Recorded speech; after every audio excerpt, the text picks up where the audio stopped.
കൃത്യമായിട്ട് പറയുകയാണെങ്കിൽ ഒരു മാസത്തിലേറെയായി ഞാൻ എൻ്റെ സോഷ്യൽ മീഡിയയിൽ എന്തെങ്കിലുമൊക്കെ അപ്ലോഡ് ചെയ്തിട്ടുണ്ട്.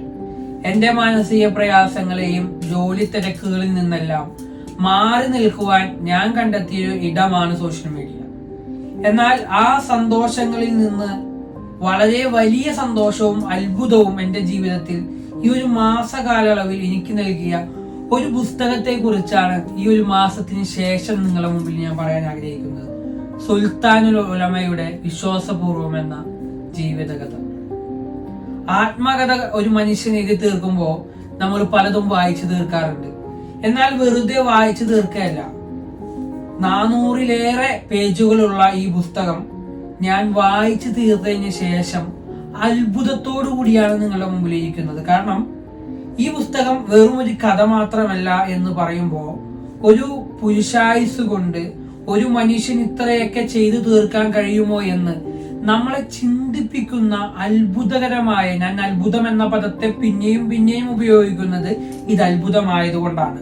കാരണം ഒരു 90 കഴിഞ്ഞ മനുഷ്യൻ എങ്ങനെയാണ് തന്റെ ജീവിതത്തിന്റെ തുടക്കം മുതൽ ഈ സമയം വരെയും താൻ കടന്നുപോയ വഴികളെ കൃത്യമായി ഓർത്തിരിക്കുന്നത്. ഇവിടെ 4-ാം ഭാഗത്തിൽ ഭൂമിയും അവകാശികളും എന്ന ഭാഗത്ത് അദ്ദേഹം തുടങ്ങുന്നത് ഇങ്ങനെയാണ്: എന്റെ 11-ാം വയസ്സ് 1950-ലാണ് ഉപ്പ മരണപ്പെടുന്നത്. ഒന്ന് ആലോചിച്ചു നോക്കണം. തന്റെ 11-ാം വയസ്സ്, അതിനു മുമ്പുള്ള ഒരുപാട് കാര്യങ്ങൾ ഇവിടെ കൊടുത്തിട്ടുണ്ട്. അപ്പോ ഓരോ സന്ദർഭങ്ങളും, ഓരോ സാഹചര്യങ്ങളും, ഓരോ സ്ഥലങ്ങളും, ഓരോ വ്യക്തികളും, ഓരോ വർഷങ്ങളും കൃത്യമായി കോടീകരിച്ചുകൊണ്ട് 90 കഴിഞ്ഞൊരു മനുഷ്യൻ ഈ സമയത്ത് ഇതെങ്ങനെ രൂപകൽപ്പന ചെയ്തു എന്ന് ചിന്തിക്കാതിരിക്കാൻ ചിന്തയുള്ളവർക്ക് കഴിയില്ല. ഇത് വായിച്ച് നിങ്ങളൊരു AP വിഭാഗക്കാരനാവുവാൻ വേണ്ടിയല്ല ഞാൻ പറയുന്നത്.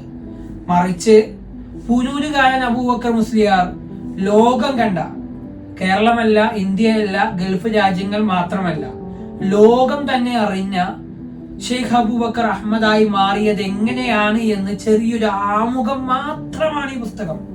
അദ്ദേഹത്തിന്റെ ജീവിതത്തിന്റെ മുഴുവൻ കാര്യങ്ങളും ഇതിലില്ല. വളരെ തുച്ഛമായ കാര്യങ്ങൾ മാത്രമാണ് എഴുതി വെച്ചിട്ടുള്ളത്, അതും 400-ലേറെ പേജുകളിൽ. കഴിയുമെങ്കിൽ 600 രൂപ വിലയുള്ള ഈ പുസ്തകം 300 രൂപക്ക് ഓഫർ പ്രൈസിൽ വിപണിയിൽ കിട്ടും. ഞാൻ അതിന്റെ ലിങ്ക് എന്തായാലും താഴെ കൊടുത്തേക്കാം.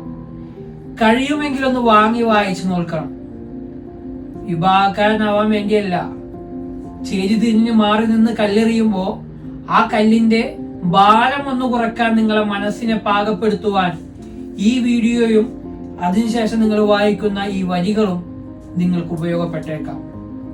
ചെറിയൊരു മനുഷ്യനല്ല കടന്നുപോയത് എന്ന് നമ്മളെ അടിവരയിട്ട് പഠിപ്പിക്കുകയാണ്. ഇൻഷാ അല്ലാഹ് ഇതിലൊരുപാട് കാര്യങ്ങൾ ഞാൻ മാർജിൻ ചെയ്തു വെച്ചിട്ടുണ്ട്. അതുപോലെ തന്നെ ICF-ന്റെ പുസ്തകങ്ങൾ കയ്യിലെത്തിയിട്ടുണ്ട്. ഞാൻ ഒരുപാട് വായിക്കുന്ന ആളൊന്നുമല്ല, ഒരുപാട് എഴുതുന്ന ആളൊന്നുമല്ല. അതുകൊണ്ട് തന്നെ എൻ്റെ വായനകളിലും എൻ്റെ എഴുത്തുകളിലും ഒരുപാട് തെറ്റുകൾ സംഭവിച്ചേക്കാം. എങ്കിലും ഈ 4 ചുമരുക്കുള്ളിലിരുന്ന് നമുക്ക് അനുഭവങ്ങളും അറിവുകളും ഇനി പങ്കുവെക്കാം എന്ന് ഞാനിങ്ങനെ ആലോചിക്കുന്നുണ്ട്. എന്താ നിങ്ങളുടെ അഭിപ്രായം? ഇൻഷാ അല്ലാഹ് കൂടെ ഉണ്ടാകുമെന്ന പ്രതീക്ഷയിൽ സാധാരണ പറയാറുള്ളത് പോലെ മാസ്സലാം.